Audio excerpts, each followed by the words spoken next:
Writer, producer, physician, and public health advocate Dr. Neal Baer joins the Plutopia podcast this time as we discuss his new book, The Promise and Peril of CRISPR. CRISPR is a gene editing technology with potential applications in curing genetic diseases. CRISPR is also seen by some as a potential threat to the genetic pool and possibly harming biodiversity. You know, evolution is so long. And so this is what makes me nervous when we start to tinker with evolution as well. I'm not saying we shouldn't have CRISPR to alleviate suffering. I think we should have CRISPR to alleviate the suffering of sickle cell disease or beta thalassemia or many other genetic diseases. Should we use it to get rid of these diseases? Well, I think there would be no one who would argue that Tay-Sachs is a good thing. But in our book, Ethan Weiss, who's a cardiologist at UC San Francisco, has a child with albinism. And he says that he and his wife would have probably decided to abort had they known that she was carrying a fetus with albinism. But once their child was born, they can't imagine life without her. So should we get rid of albinism? Should we get rid of Down syndrome? This is the slippery slope of CRISPR. Hey, welcome everybody to the latest episode of the Plutopia News Network podcast. Our guest today is Dr. Neal Baer, who is known as an award-winning showrunner, television writer and producer, physician, an author, and a public health advocate and expert. So he is a very busy guy. And he's joining us today to discuss his book, The Promise and Peril of CRISPR. It's a book he's edited for Johns Hopkins Press. CRISPR is a powerful gene editing tool that works by precisely cutting DNA at a specific location and then using the cell's natural DNA repair mechanisms to modify the gene. And this technology can actually be used to remove, add, or alter DNA sequences. So it makes it a versatile method for gene manipulation. So that sounds a little scary to me. Wendy, what do you think? Well, I think it sounds scary to a lot of people, but it also the first stories that we've heard about it are things like, genetic linked conditions that could perhaps be improved or eliminated using this technique. And so, I think when it first came along, people were very excited about it. And I do think one of the things that I did run across very early on was, oh my God, what if athletes use it in order to improve their physique or get some advantage, and how are we even possibly going to control this? So the interesting thing about Neal's particular book is that it doesn't sort of just retread all of the ground that it's not quite the same old arguments I've seen before. I was very intrigued to see you had subjects like human rights and so on in it. How did you come to do this book? Did someone approach you, or was it just an interest of yours? It's an interest of mine, and thanks for having me. Because when I was training during my residency at Children's Hospital Los Angeles, I had a patient with sickle cell disease, and she was transfused because she had, the need. But this is when we still had all of the medical records in huge files, and she had a transfusion reaction and almost died. And I went through all of the files, and I remember finding deep, like 2 feet deep into this pile of files, do not transfuse. And so it wasn't, that's where we were technologically. So she survived, but the pain that these kids go through, and adults, and there are 100,000 mostly Black Americans in the US. We think about maybe 8 million in the world who have this terrible, terrible disease that causes insurmountable pain and suffering and often strokes in childhood. So when I started hearing about CRISPR, I became quite interested because this was a possible way of treating a disease that was really, for the most part, untreatable. There were things we could do to alleviate some of the suffering, but not to a great extent. And so, yes, we can treat sickle cell disease now by using CRISPR gene editing. It is a very complex process. It costs $2.2 million. But that's probably cheap compared to the cost of a life spent on sickle cell disease, right? Well, it actually is a bit more. It's about 1.6 million to treat it and about 60 to $65,000 out of pocket. But this is a road I don't like to travel, which is the, cost benefit analysis, which is, No, well, of course it costs, it'll cost almost the same. So therefore, let's do it. It's like it costs in a humane way what's immeasurable. But right. this is often where we are, in our society, which is cost benefit. And so whether or not people will get it depends on the cost. And it is very aggressively, it's an aggressive treatment because you have to be in the hospital for a long period of time. But, we can do it. And so, and,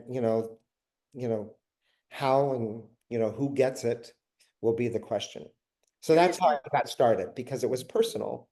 Yeah. So I started to investigate, and that's when I went deeper into, that's why it's called The Promise, because we can already cure certain diseases like sickle cell disease, beta thalassemia, some rare eye diseases, some rare protein folding diseases of the liver. Why is that? Because we can inject it into the blood and it can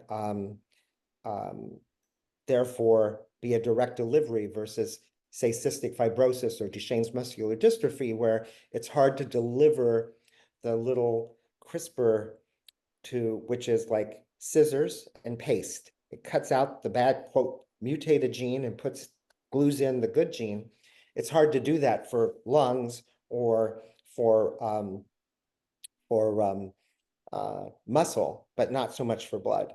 But we'll, I imagine, get there at some point.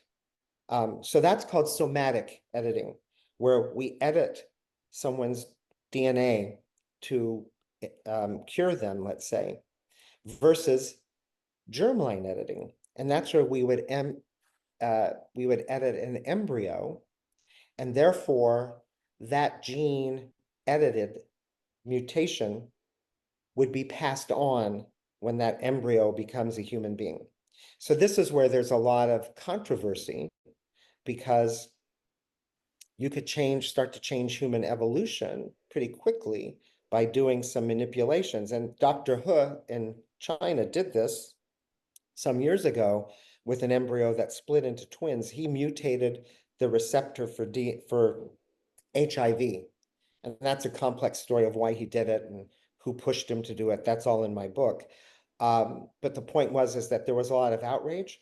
But let me just say one thing that was really quite interesting that Ben Hurlbut in our book says, which is in around 2015, most of the academies said we shouldn't edit embryos. We shouldn't change embryos. But then when Dr. Hood did it, they said, well, maybe there are times we can do it. I wouldn't edit my little dog to not bark, though I can imagine people would do that too. Yeah, there's a dog downstairs that howls, and there's a lot of things I'd like to do to it.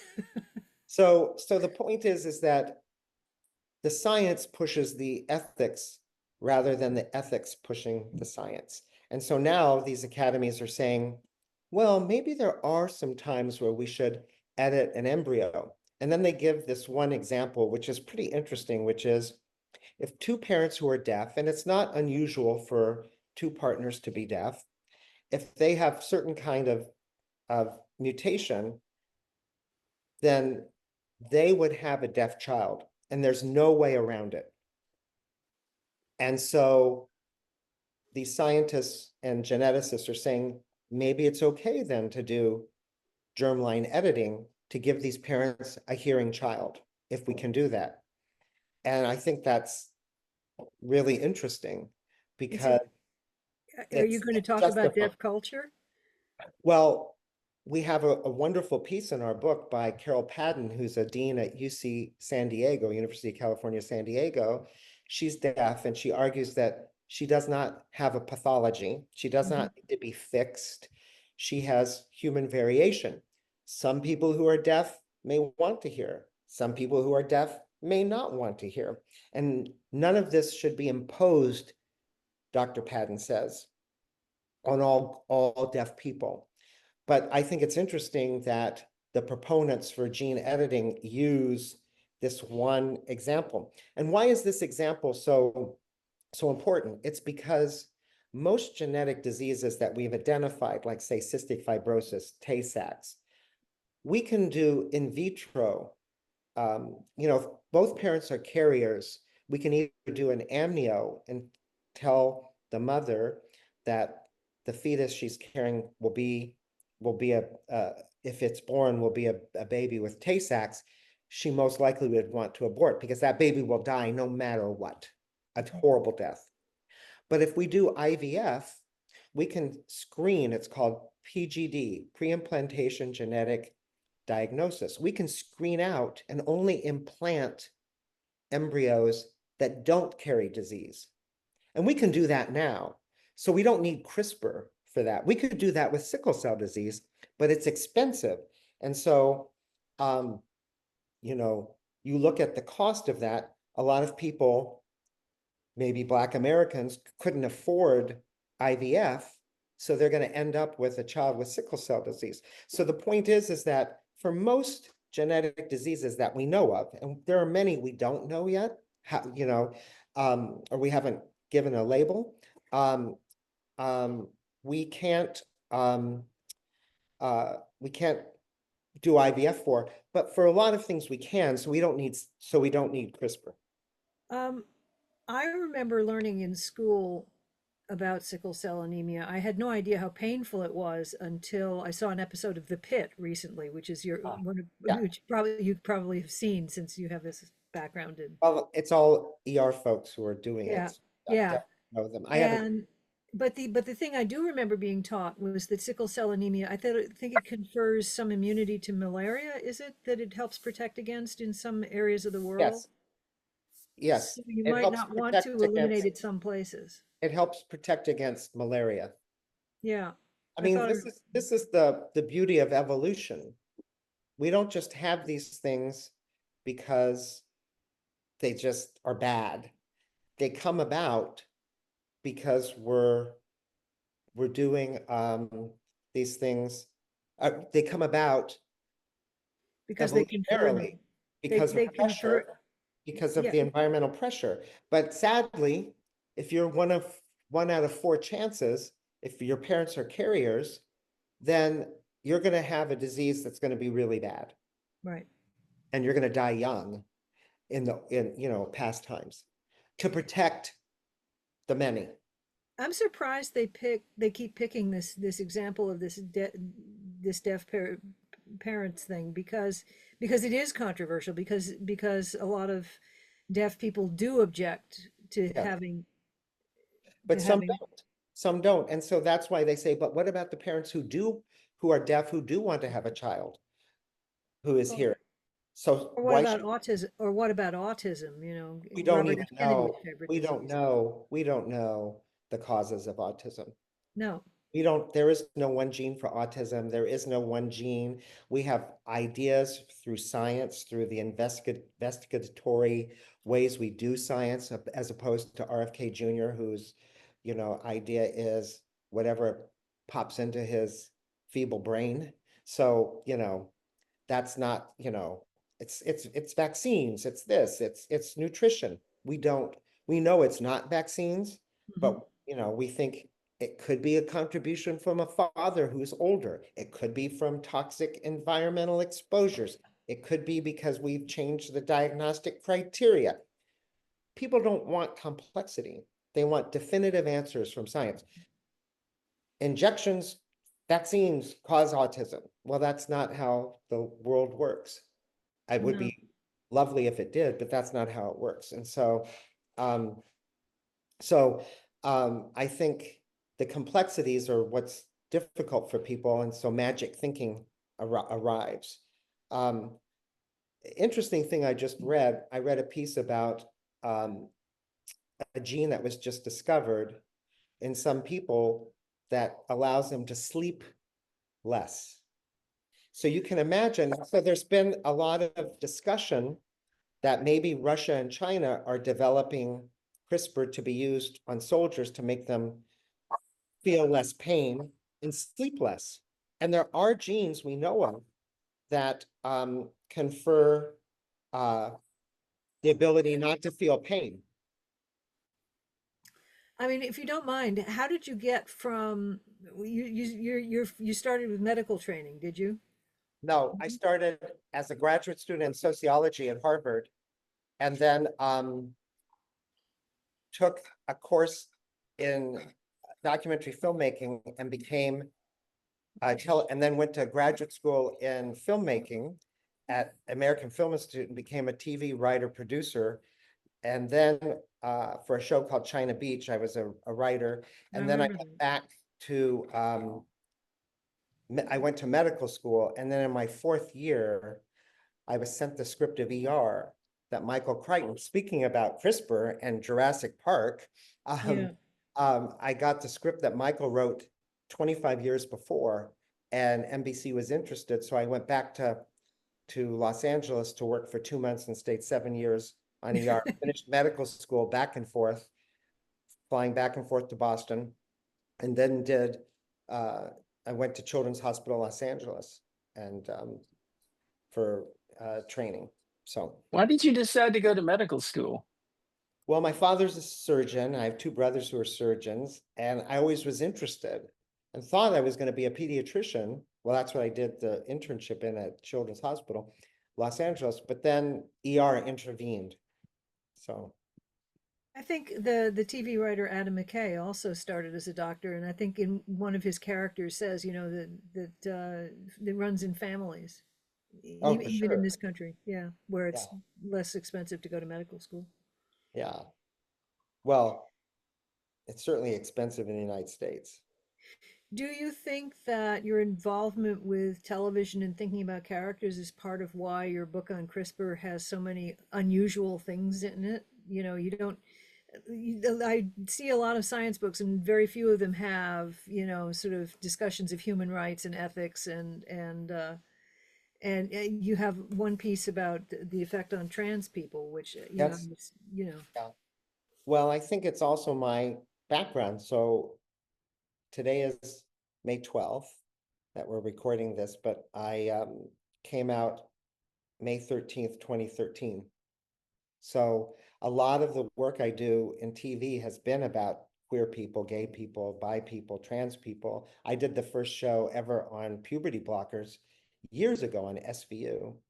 And here we are, 2025, you know, talking about trans issues, both here in the United States and in the UK where you are with the monstrous Joe Rowling.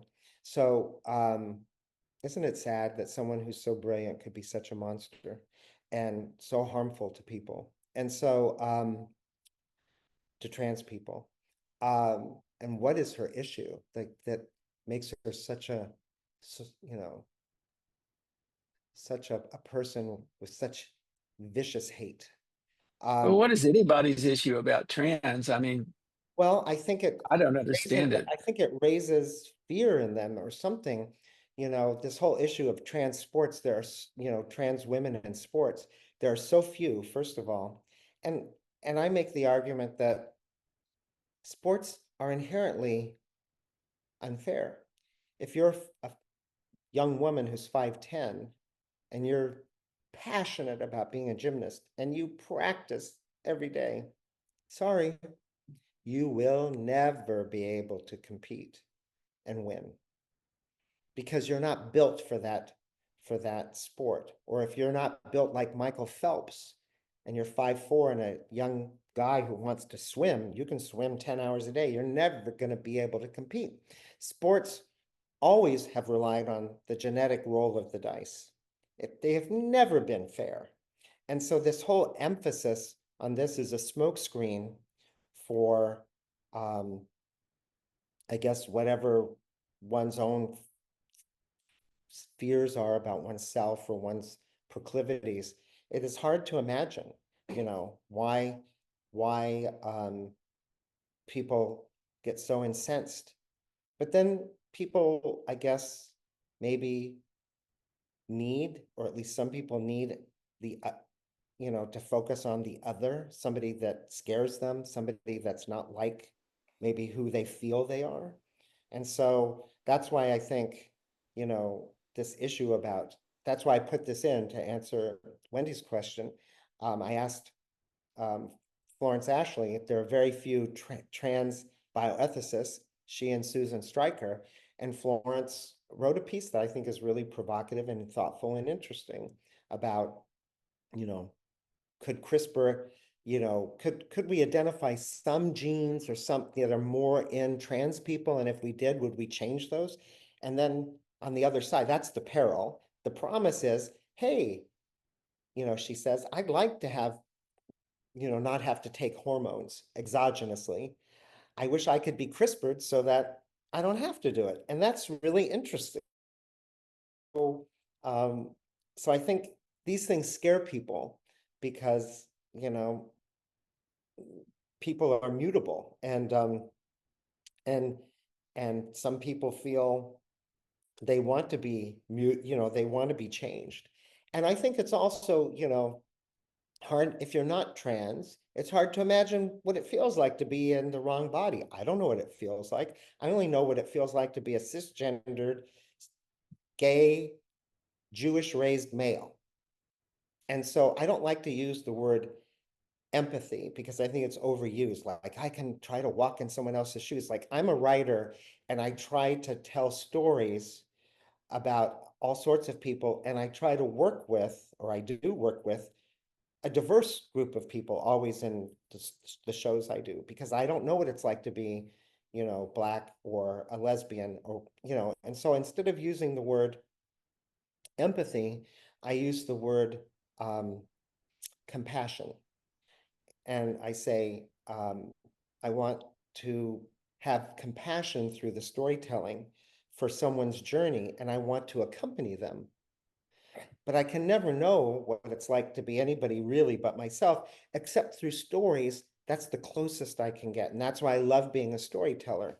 And so, all of this anxiety about trans people, if you're not trans, then you don't know what it is like to feel. You can imagine, you can try, but I don't know what it feels like to be in the wrong body. I just don't know.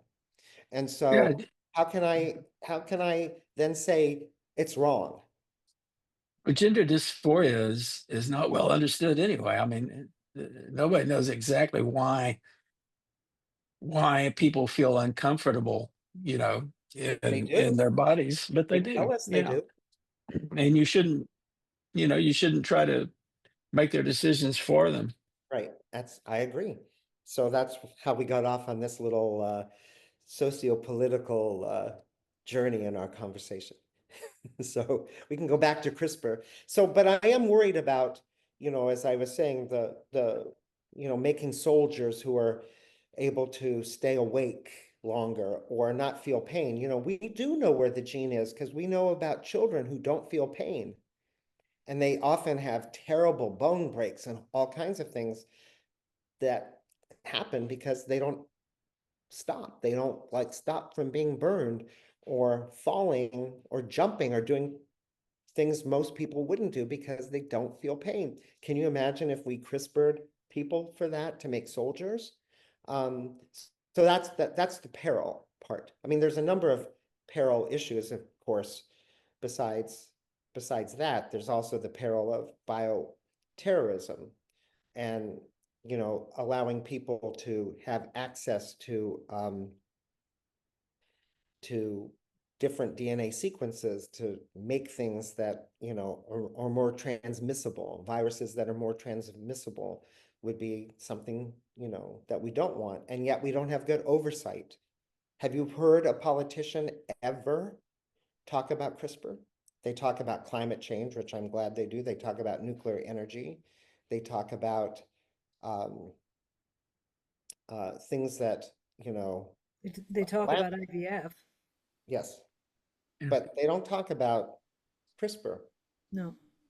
And But they one should. question that this raises for me is this really a garage technology? Is it really something where I could just, if I could get the right tools, go out in my garage and create a deadly Well, virus? no, no. And Ellen Jorgensen, who writes, she was the first person to do DIY, do-it-yourself lab techniques for CRISPR. So yes, you can, high school kids are using CRISPR to make, fluorescent yeast. I'm not sure if you can still buy the tree frog CRISPR kit online, but there was a kit you could buy where you could make tree frogs giant by um, uh, using CRISPR and genetically manipulating their genes. So that's, yes, that is garage, but it's no. But there, but what is to stop a rogue scientist, let's say, who has a lab from making horsepox or smallpox or whatever? Well, in this country, in the United States, GMO in your foods has been a big issue that frightened a lot of people.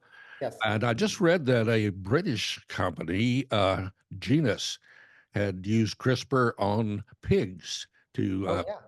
and it's just been the USDA has just approved CRISPR genetic pigs for our food supply. So now Well, you could have a CRISPR hot dog.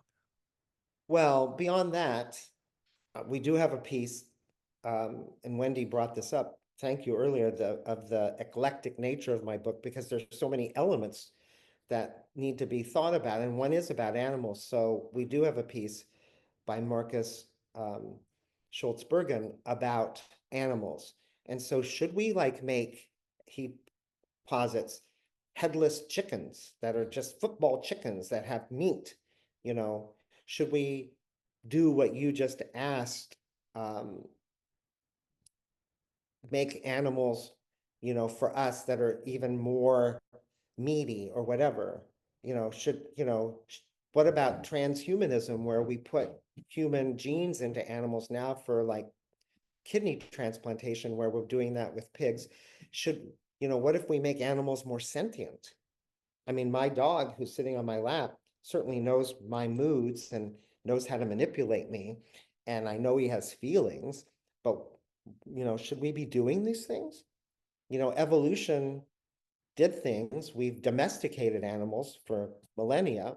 We have hybridized plants. So we've been doing kind of a CRISPR thing for years with plants and animals. We just haven't done it with people. So, the more comfortable we get, the more worried I get. And that's why I said earlier in the podcast that I'm worried that the ethics follows the science versus the science following the ethics. Well, the thing that occurred to me when I read that thing about the headless chickens was, I mean, just thinking about how terribly chickens are treated when they're raised for food or raised to lay eggs or whatever. And if you could actually create that kind of food from something that was not anywhere near sentient, or it didn't have perception, didn't have any actual consciousness of any kind, then it seems that that would be a better way to go. But I'm sure that there were, you know, similar to the GMO question, there would be people who would be very concerned about that. Well, I think it's, we can make we can make we can make meat that's doesn't use animals. And I think that's okay, because cattle are a huge contributor to climate change. And so we can grow meat cells. We can make milk without cattle now. There are companies that can do it. They just can't scale it up quite yet.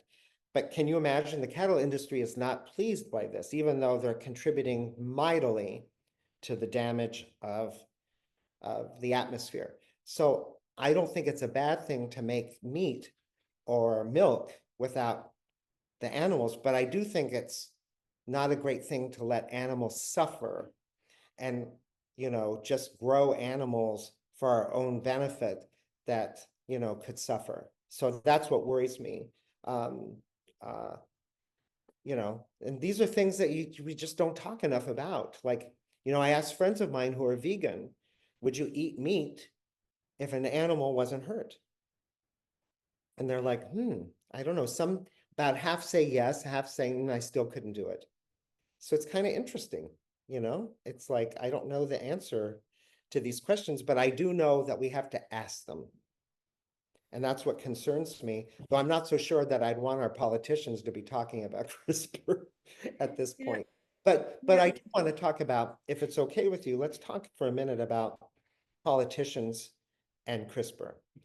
So I have a new understanding about the politics of the Trump administration and why they might want CRISPR. And this is the reason. Michael Sandel, who's a professor at Harvard in the government department, wrote a piece in 2004 that was very prescient about CRISPR and said that he was concerned that we would have genetic editing that would make the difference between the enhanced and the normal. And so I asked myself for a while, why would the Trump administration stop USAID, stop PEPFAR, allow people to suffer and die? Why is that? That makes no sense from a humane level or from, soft, what they call, soft diplomacy, where you're doing these things because it helps the United States. But for me, from a humanitarian point, why would you let people suffer when it's not that expensive to give HIV medication throughout Africa? And I think the answer is that, particularly from Elon Musk's perspective, they want these people to succumb because they're not hardy enough. They're anti-vaccine because if you can live through the measles or COVID, then you deserve to live. And if you don't, then you deserve to die. And I think it's this attitude that is fomented by Musk in his need to spread his amazing seed everywhere, to have this natalist approach, is really coming out of the apartheid movement in South Africa as well, which is, there are those who deserve, who are hardy. It's almost an Aryan point of view to live versus those who are less hardy.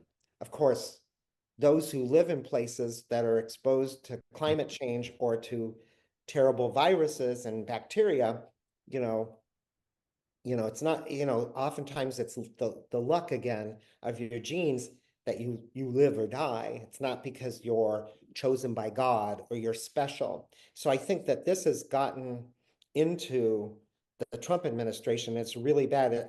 I saw it in an article in The Atlantic recently, and they call it soft genetics. And I think that makes sense. This is why they're not sending money around the world anymore, because let these people die, let them see what happens. And then, those who should live will live.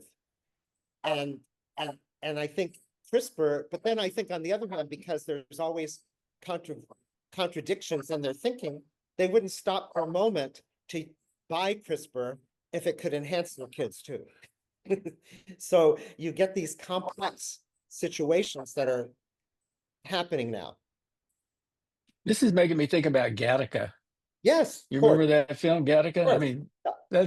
that's kind of the thing that I kept thinking about. I mean, I have a sense, as you're saying, that they're kind of more into survival of the fittest and so forth, and that they would not have any scruples about eugenics, basically Oh, absolutely. getting into Why big would time you eugenics. Absolutely, because why would you stop funding USAID and PEPFAR? What? Because it's expensive? No, it's not. He's going to spend what, $100 million on his parade for his birthday? I mean, come on. It's not expensive to save lives the way we all have been saving lives. So something else is going on. Well, and why would they dismantle our mechanisms for food safety, for that matter? Why? I mean, they're basically getting rid of all the things that exist to keep people safe and healthy and to preserve life. That's right, because let the let the fittest survive. Now, of course, the fittest have means to survive. That's the contradiction. Like they have refrigerators and they have, access to clean food and clean water and all of those things. And so we still got this situation. And I think that they would definitely embrace CRISPR, um, because they see that as something that maybe they deserve or, are entitled to. Yeah, Now I'm thinking about the boys from Brazil and worrying about Trump clones. Right. Well, that's the boys, yeah. but this is this kind of thing. I mean, it's very common. I remember when I lived in Ireland in the 1980s. I remember talking to somebody about abortion, and she said, I think she was a nurse or something, and she'd seen the impact of the abortion ban that was total in Ireland at that time. And she said, all these conservatives are really against abortion until it's their daughter, and then that's an exceptional but that's a special circumstance. It's exceptional. It's not. It doesn't lead them to say, oh, everybody should have access to this. It was just kind of, well, my daughter is special. But isn't that always the case? It's well known that Nancy Reagan had abortions. It's known that Grindr went berserk during the Republican convention in Milwaukee. So there's a lot, I mean, that was known. It stopped working because they, it's well known that there are certain senators in the United States who are rabid, Trump-loving Republicans who are gay. So, people are complex and people have shame and people say a lot of things and do other things in secret because of their shame and their fear. And so, the terrible things that happened in Ireland with, that we know about now with young women and in these unwed mothers. Sometimes they knew even at the time. I remember being told a story about a young woman that, her entire village knew she was pregnant. They all knew it was her father, and they all just were completely quiet. Well, yes, we'll see how Pope Leo deals with, sexual abuse in the church. Apparently, he didn't deal with it so well when he was, a priest. But that's what's interesting about people, right? We all have secrets. We all do things in secret that we might not be proud of or we, might rally against. So, but I think when we try to make other people do things or live a certain way that outwardly we think is right, even though inwardly we think is, maybe different, is problematic. There have been numbers of queer, particularly Republican congressmen who were very virulent anti-homosexual who were, gay. And so that's about shame and fear, and those are huge motivators. I don't think CRISPR can change that quite yet, but it's a tough time. And I think social media doesn't help because, it just gives us an echo chamber, to be reinforced. That's why I love doing ER. I did an episode in year 2 where George Clooney saves a kid in a tunnel, and I had 48 million viewers. I remember that episode. And I love that episode. Thank you. We're never going to have that many viewers again. Everybody can niche their desires. If you want to watch, But you will have that number of viewers over time. You just won't have them all at once. but when you had them all at once, the next day they talked about it. I know. You're still in a silo. Actually, the episode of yours that I really liked was the one in the blizzard. Oh, that was beautiful. Yeah. That was, I love the goofiness it started with and how yes. It's very like some MASH episodes where they're all goofing around and then the wounded And, arrive and then they all go back to work. And I did hear, Wendy, a story about a Russian doctor who came to the United States, and then there was some, crisis where he did something. He was a custodian, and it was like, oh my God, why did he do this? He can't do this. And then they found out he was a doctor. He saved someone's life, and that became someone in our episode. That became Bob That was Bob. Yes, yes. exactly. exactly. So it does come from real life in so many ways, that the shows I did. I'm seeing a lot of conversation about the pit, though, and certain other shows that really are able to attract quite a bit of attention. They're actually considered newsworthy. I mean, you're seeing news stories about episodes of specific shows, and that means that there are at least some people. There is still a large group of people who are watching television and being Oh, influenced yes. by it and However, discussing it. And but everything, it's like, old shows and new TV sets. Because, old wine, old wine in new bottles. It's like, I think there was conversation about cardiopulmonary resuscitation, yada, yada, yada today. And I've seen it over the years. Well, I did a piece in the New England Journal in 1995 about whether or not CPR was presented realistically or not. So that's old TV and new TV sets. It's like, yeah, because, we're still talking about these things, and there's, new journalists and new viewers, but there's not so much new. I mean, ER was new, truly new, because of the technology, and that I was technology was the Steadicam. I was good, but Steady, it's also the medical technology. I was looking at this recently. I looked at an episode of Dr. Kildare and an episode of yes, Saint Elsewhere and an episode of ER and an episode of The Pit.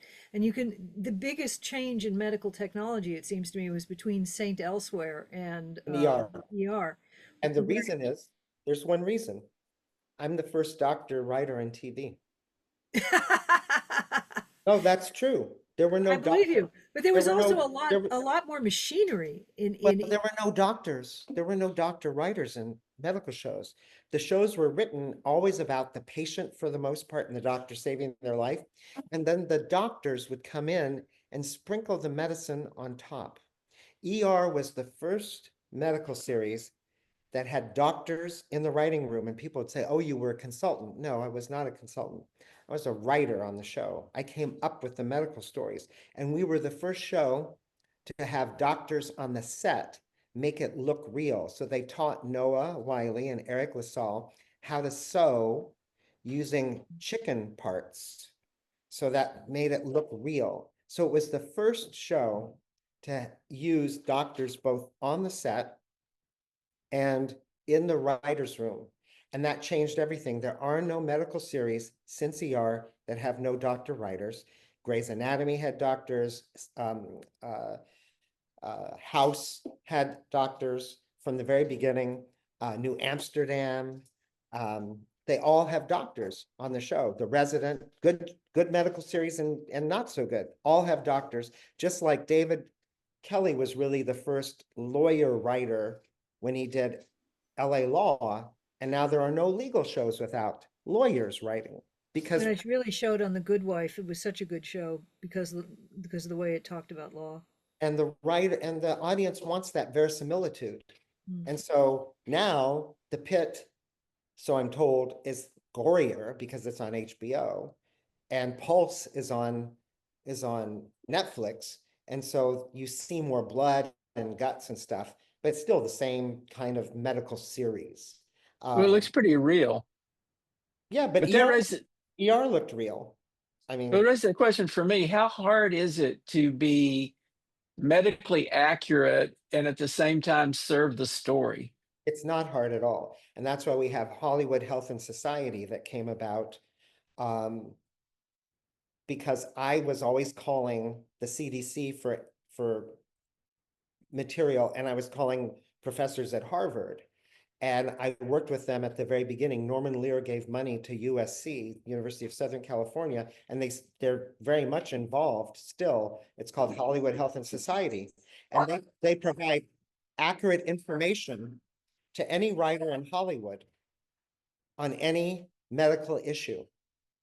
And so there's no excuse for giving inaccurate information. And fortunately, standards and practices at all of the networks want the data, so that they're not presenting something that's inaccurate. Now, the speed and things like that is not accurate, like, to get the results, boom, right away, et cetera, but we don't want to tell people, like, I remember there was a show maybe 15 years ago that did say something about autism and vaccines, and they got in trouble. And that's really when the networks said no more of that. And so I don't think you're going to see, even in the Trump administration, I could be wrong because I haven't been watching network TV, and there aren't really many medical shows on network TV now, where you would hear a doctor say, I can't give you a vaccination because you might get autism. That's not going to happen. But Hollywood Health and Society are really responsible in Los Angeles for providing accurate information. So, the time frame is different, but, one hopes that, it's accurate. And we did a study. I was the first person to do a study with Kaiser Family Foundation on what people learned from television. And it was published in the journal Health Affairs in 2001. And we looked at human papillomavirus and cervical cancer and what people learned from an episode of ER. And we were shocked. Before the episode aired, viewers, about 20% knew that HPV caused cervical cancer. After the show aired, 60%. Whoa. So that was a reason why we wanted to be accurate.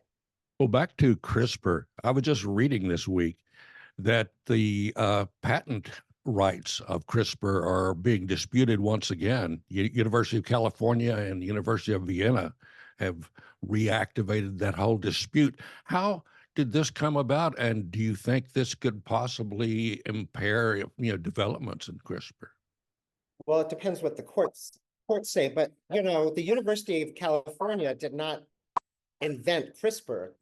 CRISPR came out of Danone yogurt, and the researchers at Danone yogurt noticed that some yogurt cultures were doing okay and others weren't, and they started to investigate, and they saw what bacteria was doing and cutting up viruses and then incorporating them into their genome. And so that was the beginning of CRISPR. So whether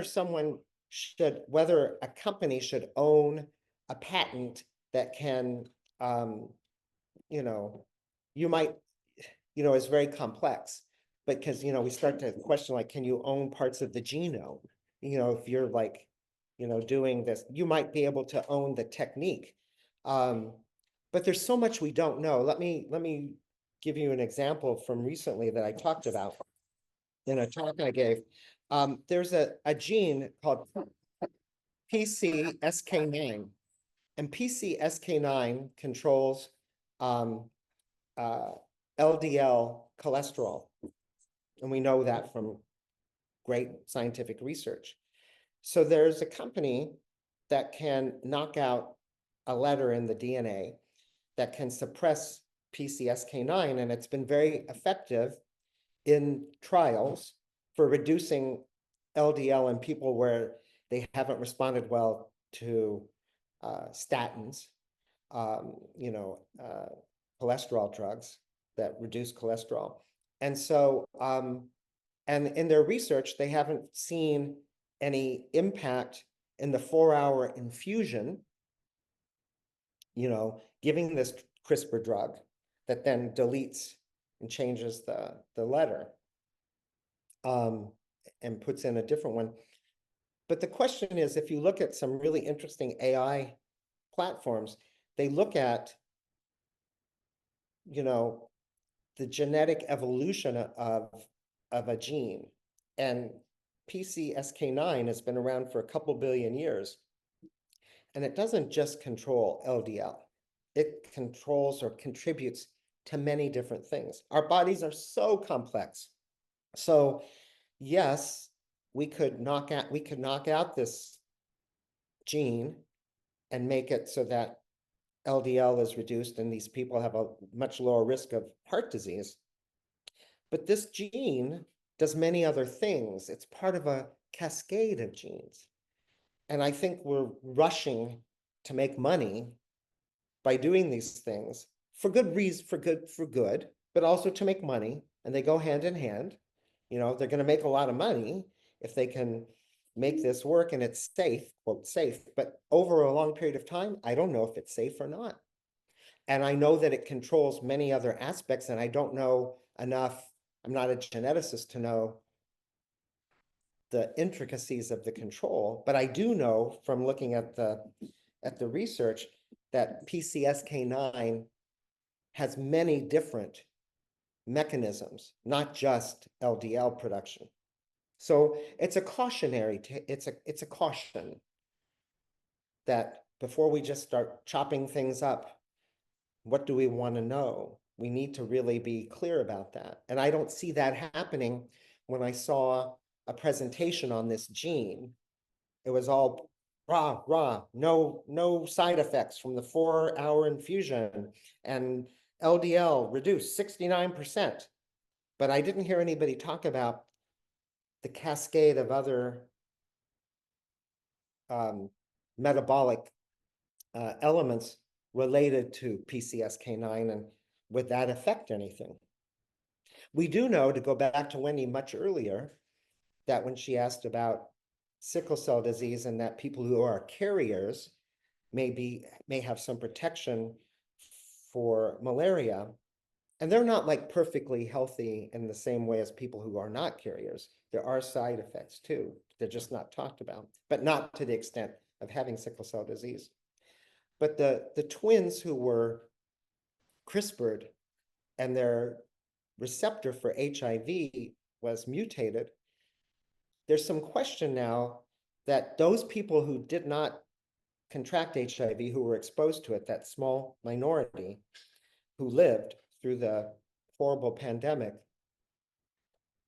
they may be more susceptible to other things like West Nile virus or things. So it's not just like evolution just pops around. There's an interesting example of that. I don't know if you've ever heard of the town of Eyam in Britain, but it's a small town in Derbyshire where it's called the Plague Village. And when the plague hit London, it hit this village in Derbyshire, and there's various theories why. But the point is that the village made the very brave decision to cut itself off from the rest of the world so that it didn't infect other people. And there was a neighboring village that brought food and left it on the banks of the river, and then somebody would go and pick it up. And there was the whole thing. And there's a couple of warring museums in this tiny little village. But the point is that some people survived. And I believe their descendants are still being studied today to understand why and what it means. Right. And that's a little tiny piece of evolution. Evolution is so long. And so this is what makes me nervous when we start to tinker with evolution as well. I'm not saying we shouldn't have CRISPR to alleviate suffering. I think we should have CRISPR to alleviate the suffering of sickle cell disease or beta thalassemia or many other genetic diseases. Should we use it to get rid of these diseases? Well, I think there would be no one who would argue that Tay-Sachs is a good thing. But in our book, Ethan Weiss, who's a cardiologist at UC San Francisco, has a child with albinism. And he says that he and his wife would have probably decided to abort had they known that she was carrying a fetus with albinism. But once their child was born, they can't imagine life without her. So should we get rid of albinism? Should we get rid of Down syndrome? This is the slippery slope of CRISPR. Who makes the decision about whom should be CRISPR'd and what, genetic disorders or genetic syndromes should be CRISPR'd? So I think nobody would argue that Tay-Sachs is a horrible disease. Do we need CRISPR for Tay-Sachs? No, because we can use IVF and separate CRISPR'd eggs. But some people have argued, like George Churchill from Harvard, that we should use CRISPR just to eliminate genetic diseases. So for instance, if two parents had Tay-Sachs, you could just conceivably edit them so that they don't carry Tay-Sachs anymore. But that's a little bit into the future. But the point is that some diseases like Tay-Sachs disease, which are always fatal and profoundly tragic because the child dies quite young, there's no cure, no treatment. No one would argue, I think, that we should get rid of that disease if we could. But then we have Down syndrome or albinism, and we have an article in our book about written by Ethan Weiss, who's a cardiologist from UC San Francisco, who has a child with albinism. And he argues in his book, or says that had he and his wife known they were carrying a child with albinism, they probably would have aborted the fetus. But they didn't know. They had the baby. The baby's grown up and has changed their life in the most profoundly positive ways. And they can't imagine, he says, not having her. So where do we draw the line? There are people with Down syndrome who live very productive lives on their own. I worked with an actor some years ago on SVU, and she lived on her own, and she had acted on many series. There are others who need, to be, taken care of and supervised. There's a range of folks, just like in real life. We have ranges of abilities and things. So who's going to make that decision? Should we just like get rid of diseases? Well, doesn't it to some Where do you extent draw the line? doesn't it to some extent have to be up to the parents? I mean, it seems to me quite an imposition for someone to say, well, yes, we know that this baby is going to have a terrible disease and you're going to struggle all your life to take care of it, but that's your problem. I don't think that's a very good answer. I don't think so either, but I look at the Trump administration and not giving money for PEPFAR and USAID, saying, let your kids die. Yes, I Those agree. children didn't, they're making that decision for, people saying, we're not going to provide the money, so too bad, die. So they're making that decision. So what's to stop? I guess, Wendy, what I'm saying is, yeah, I agree that it could be up to parents. But what happens when the government starts getting involved in making decisions? Well, there's this whole thing about how, we assume as humans that we have so much more control than we probably actually have over nature, I mean, if an asteroid is hurling toward Earth, how much control do we have over that? And how much control can we really have over genetic structures? And given their complexity, how safe it is that, well, you already made this point, how safe is it to try to control for one thing, not knowing what the unintended consequences might be? Right. So you raised two important points. One about unintended consequences. So we thought, in the Industrial Revolution that, fossil fuels were, God's gift to mankind.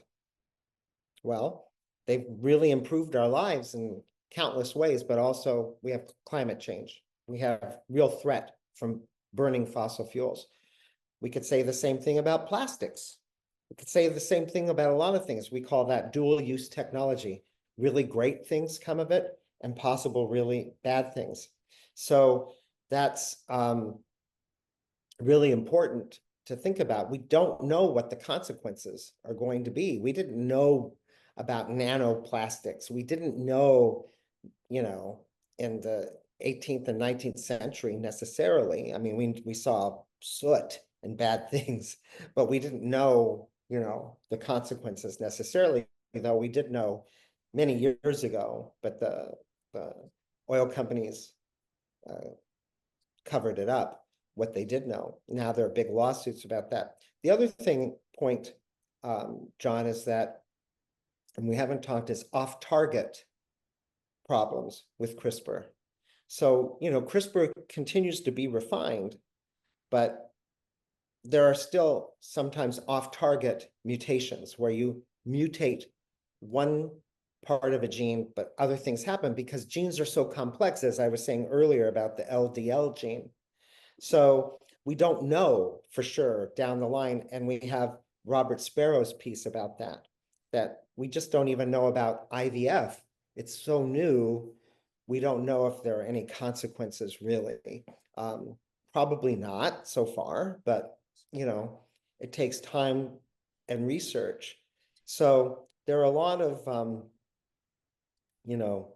potholes on this road that we keep trying to we endeavor to fix, like off-target mutations, but still things happen, and and that's how life goes. Some people are born with all kinds of mutations that don't have an impact apparently, and some do. We don't know enough yet, but we still march forward and say, well, maybe it's okay to do it. Is it? That's where I get to the point where conversations about this and really teaching young people about the science is so incredibly important today. And I worry about that, where money's being pulled away from public schools. And, if you're not informed, and look how complex this is, and to be informed takes a lot of work. And, there's going to be the informed and the uninformed. And that's Yeah, I think one of our political problems now is that we have people who not only don't know, but they don't care. right. And that's a real problem. I was talking to an editor at the New York Times recently, and he said that his big worry was that people were thinking and saying that facts themselves are elitist. Oh, It's I like, don't know what to do with okay, that. I don't know either. I mean, but you kind of see that in magical thinking, and we have research. The Health and Human Services just published something that came out about promoting conversion therapy again for gay and trans people. And they have refused to publish the authors of this study. Oh, that's interesting. And so, yes, it is interesting because we don't know who they are, but I do know from people who are researchers at Harvard, where I teach at Harvard Medical School, that it's this cherry-picked mess that is not empirically sound, delivered in this publication from RFK. And so what do you do about that? You can have people write things and pull things and have opinions, but when you're doing things, when you're approaching these questions about, say, puberty blockers, you really need to look at the research, and that's often not done. And so that's the worry. And then you kind of you make it even more complex by then bringing in religious views and saying, that this is what the Bible says, and therefore it's my religious view, and I'm a therapist, and I have the right to do my therapy based on my religious views. So that's a case that will come up before the Supreme Court, I believe, from Colorado. Whereas, yeah, it's okay to do conversion therapy because I'm doing my therapy based on religious views, as opposed to looking at the research on conversion therapy or reparative therapy and seeing that the research shows not only does it not work, it's really harmful for people. So here again, science versus people's feelings. My favorite line from any SVU I ever did was a mother, and again, we posed this question. It's a mother who has a 5-year-old, and she took him to the park, and she didn't vaccinate him. And she's the good mother. She gives her kid organic food and, a lot of time for play and imaginative, storytelling and things like that, versus the mother, played by Hilary Duff, who's not the good mother. She's a party goer, and her baby dies. And they think that she has killed her baby, but it actually turns out that the baby died of measles, and we don't vaccinate children under a year because they're not ready for it. And so the question is, this mother took her less than 1-year-old to the park. That 1-year-old was exposed to measles and contracted it and died. So what is the 5-year-old's mother's responsibility to her own child? Because Wendy brought this up. Shouldn't parents make this decision? Versus the I community. said that in a different context. Of course you did. I know. Yeah. But that's the point that I'm making, is that parents will say, it's my decision to make these decisions. And that's what this mother says in our episode. It is my decision to decide what's best for my child. But that child had measles and exposed another child, and that child died. This is the same argument we're still having about COVID and masking and, Yeah. and vaccine Yes, and safety in public spaces. that's right. So, what is your responsibility to your own child and your own beliefs versus the community of children?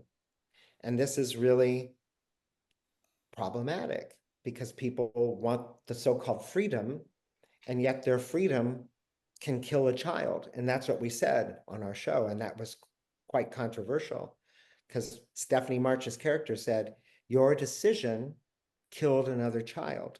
And she said, that's not fair. I'm the good mother, But this mother also said, when Stephanie said, doctors say that children should be vaccinated and you have another opinion, then, you're going against medical opinion. And she says, science is just another opinion. And that's my favorite line, because that's what we deal with nowadays. So, yeah, and you just can't, freedom is not a thing that you have in isolation. Exactly. But we've reached the end of our hour, so I guess that we have to stop now. And we really appreciate you taking this time with us, especially with all you have going on. I appreciate your having me. It was really kind of you. Well, thanks so much. You can stay in touch with Plutopia at plutopia.io. On Facebook, look for @Plutopia News. On Twitter, it's @Plutopia. This is the Plutopia News Network, 20 minutes into the future.